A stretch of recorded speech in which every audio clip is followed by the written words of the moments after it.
If you're interested in leaving the US or moving abroad or traveling more, and you are concerned about how to do this financially, what will you do for income? Hopefully by the end of this video, you'll have some resources that can help you create your plan a little better. In the last video, we talked about the job seekers visa and the critical skills visa that is offered in various countries. But I want you to be aware that over 40 countries offer what's called the digital nomad visa. If you haven't met me before, I'm Cinnamon. I'm a US immigrant from Washington, D.C., who moved to Lisbon, Portugal about 5.5 years ago. I want you to think about healthcare for a minute. So if you're self-employed and you're from the US specifically, usually if you're self-employed or you're freelancing, healthcare was one of the most expensive bills because you had to pay for it yourself if a company wasn't sponsoring you. So if you decide to move abroad, you do need to consider what your healthcare needs will be. And I pay for private insurance, and for me, it's about $115. And if you've been self-employed or freelancing, you know that's a steal. Okay, for the sake of making things a little bit easier, we're gonna divide these into categories,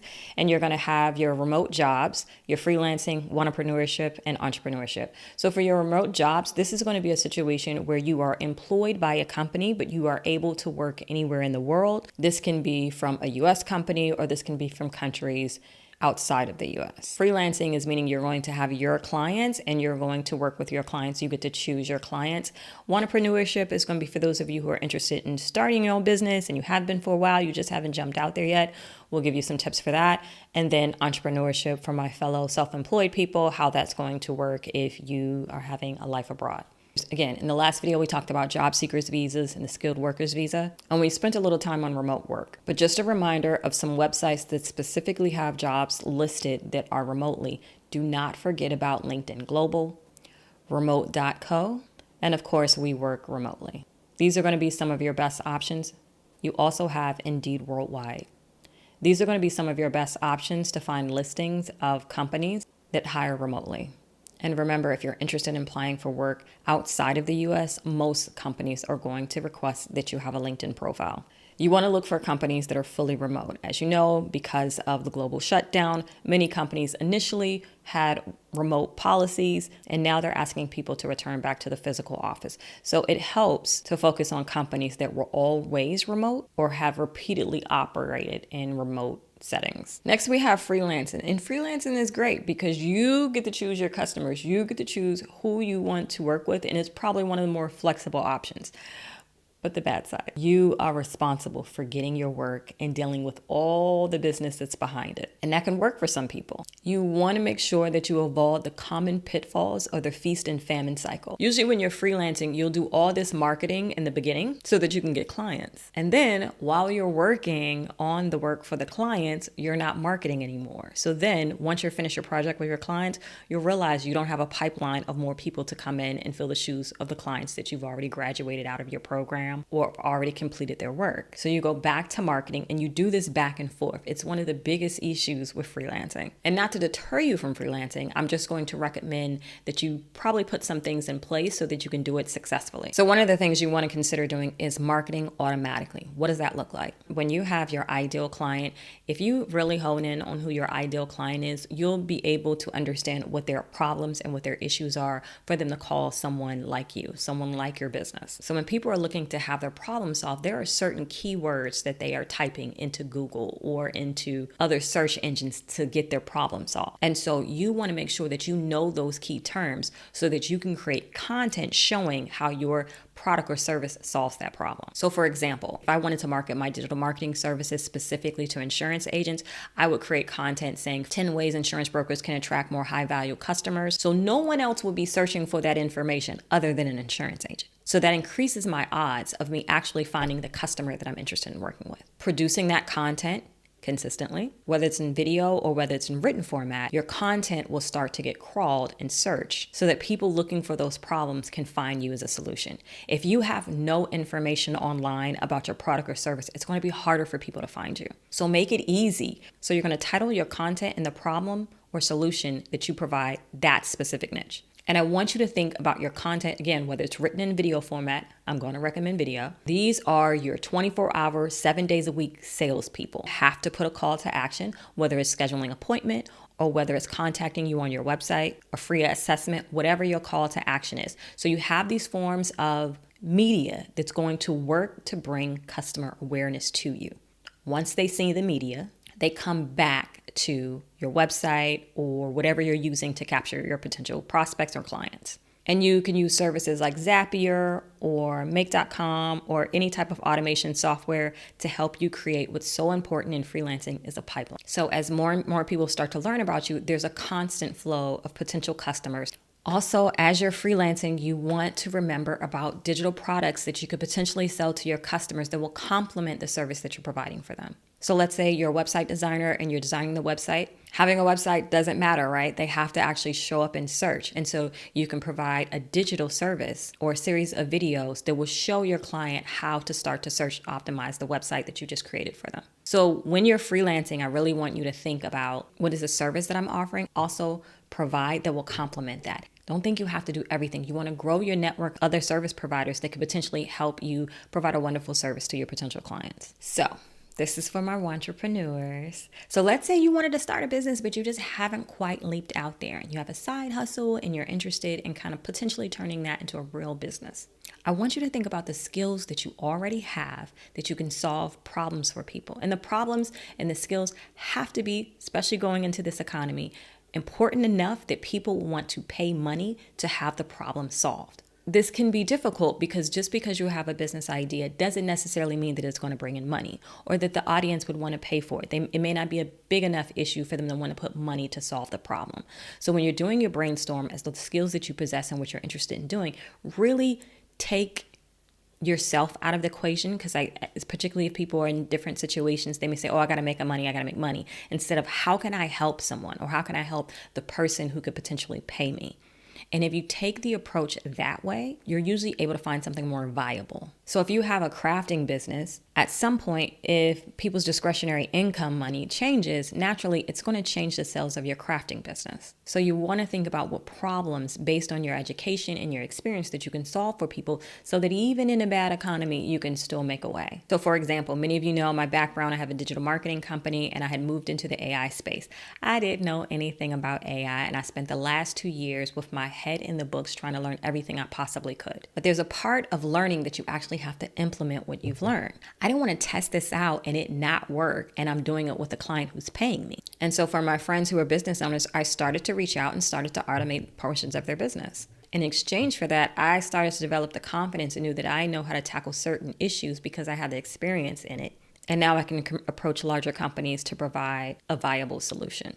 And when you become really good at it, now you can get paid regardless of where you live. And if you want to start off small, for my entrepreneurs, my freelancers, my wantrepreneurs, y'all know I love consulting. It's super easy. You only need a calendar software, an online meeting software, and email. So if you are really, really, really intelligent in a certain area, people can pay to come to you to get the expertise that you have. So this works in most of the categories. And to me, it's the easiest place to start, particularly if you're doing something in a service-based business.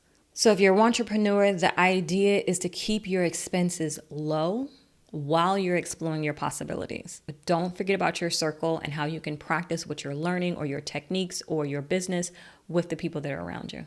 And hey, let's say you don't have people around you. You can find any type of group online and say, hey, I've just started to do this. Is there any businesses interested in testing this out? You don't have to pay me. I'm just interested in testing this out to see if it could work. Because you need the experience in order for people to continue to pay you for your services. You don't want to just get the contract and then you're trash and then no one works for you and it destroys your business reputation.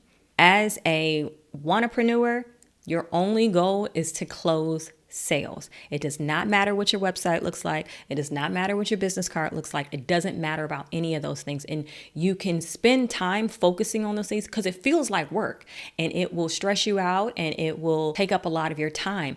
But none of those things necessarily will turn into a client. So you want to focus on activities that will actually deliver a client. Stay away from the busy work, because if you haven't taken the full leap to become an entrepreneur, you're going to feel like, oh, I can't do this. It's too hard. When the thing is, you were focusing on the wrong thing. So you spent 6 months working on your website and you don't have any clients and you spent all this money, but it doesn't mean you're not good at what you do. You just were focusing on the wrong thing. So I'm asking you to shift your focus back on the things that actually will bring money into the business. Next, we're talking about entrepreneurship. Now, if we're talking about entrepreneurship, this is talking about building and scaling a business that will grow over time. And this is meaning your business is paying for 100% of your lifestyle and your life. And this is a different space. It's not a side hustle. You are working full time in your business, and your business is responsible for helping you sustain. And if you're planning on moving abroad, scaling and diversifying is going to be essential as it relates to having income stream. So let's talk about step one.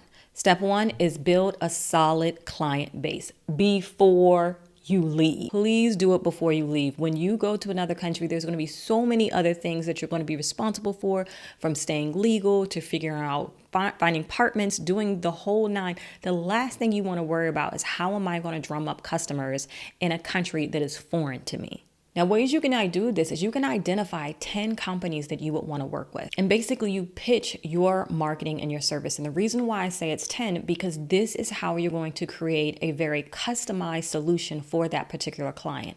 Identify the client, look at their website, see some things where your skill set can benefit them. But if you're creating this generic hire me message, it's going to be virtually impossible. Find out who the key person is in the department that would be interested in having someone like you. Find out their names, some of their hobbies, what they're into. You can give a demonstration to said contact person or how your product or your service can make their life easier. And this can be complimentary. You're proving yourself to individuals. Now, again, I'm saying 10 companies because not all of them are going to say yes, but 10 is a workable number. You can research information on at least 10 companies and find the key person you need to talk to and figure out what it is in their job or their position or what have you that your business, your product or service can benefit. This is not about you. This is about you providing value to someone else.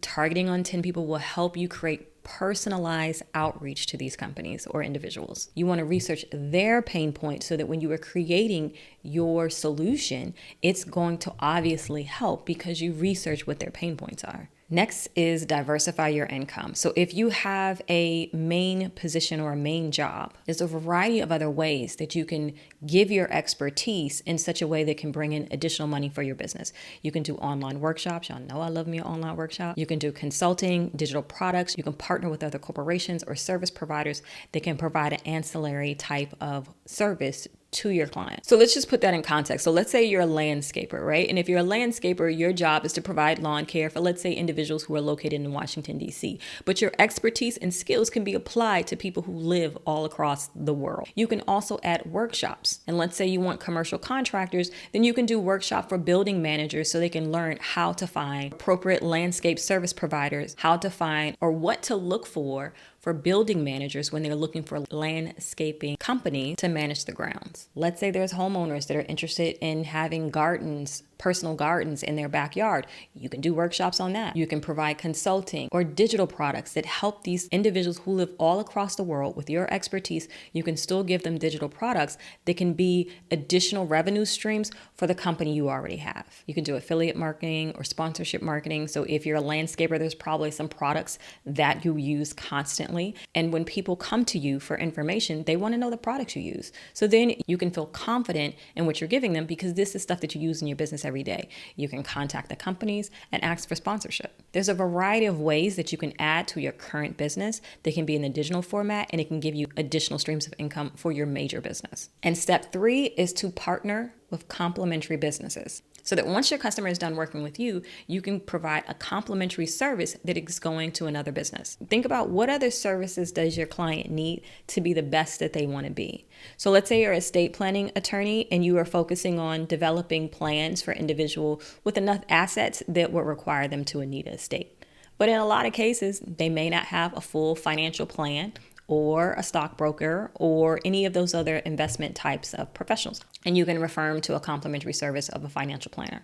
It will complement the service that you've already provided. If you develop websites for people, naturally, developing a website doesn't mean that people are actually going to come to the website. So if you yourself do not focus on getting traffic to the website, then you can move it to someone who does digital marketing. Working with other business providers, this allows you to reach audiences that you would have never been able to reach. And because they're already referred by a trusted professional, you're more likely to close the deal. So for our entrepreneurs, workshops are going to be ideal because you can test your feet in the water. If it's a service that you're interested in providing, Do a workshop. Are you able to market the workshop? Do people find value in it? Do you need to adjust some of the training in the workshop? Is it helpful? That you can do without a website. You can market it on your various social media platforms, and then you can conduct it on any of the virtual meeting softwares. And you can do this in any skill that you have in your job, whether it's project management, graphic design, tutoring, if it's a hobby, if it's cooking, if it's photography, or if it's a personal experience that others can relate to, relocating abroad, overcoming a challenge, parenting tips. Remember, if it's things that are important enough that people with discretionary income will actually want to pay for, you want to focus on that and not just make it something pie in the sky that nobody wants to pay for. And the best areas in this space, of course, workshops or webinars. You can do consulting and starting a digital product. Focus on building momentum. Do not focus on perfection. You cannot be perfect at something you have never done before, and you gotta allow yourself some grace. Your whole goal is to learn as you go, because the more you learn, you'll reiterate and then you'll make it better. But if you never start, you don't have anything to make it better with. Test your idea with a small audience, charge for your time and expertise, use early wins to refine your approach. So when I first started providing AI solutions, I contacted companies that did web development, agencies, in addition to individuals that did web development. Most of the time they have clients that are creating some type of online presence. It can be social media, it can be various content. But hey, if any of your clients require any client onboarding, lead generation automations, content making automations, we can provide that. In some cases, I'll put, this is what we charge. So if you want to make it that you just add a fee onto what we offer, we're open to that as well. Would welcome the opportunity to have a chat. You don't necessarily have to be the one marketing your business directly to consumers. You can market to the companies that already have a complimentary service, and you can say, hey, the service I provide can benefit your customers, and I will provide that for you as a subcontractor. This is what I will cost, and I can provide that for you. So your marketing of who you're doing doesn't necessarily have to be clients all the time. A lot of times it can be businesses that you're marketing to, and you can add an added product to what they're already selling. Most companies are looking for more ways to bring in revenue. So if your expertise can help this company bring in more revenue, you're gonna get a call. Again, not everyone's gonna say yes. So you have to make sure you strategically go after customers. You do 10 first. If no one says yes, you do 10 more. Doesn't mean it's not effective. It's just mean you have to keep doing the work, particularly if you're saying you wanna have a business independent, that you make your shots, and that it's just going to come so easy. It doesn't. And the internet doesn't want to say that, but it doesn't come easy. But if you put in the work, absolutely helpful. So I hope that was helpful. And until next time.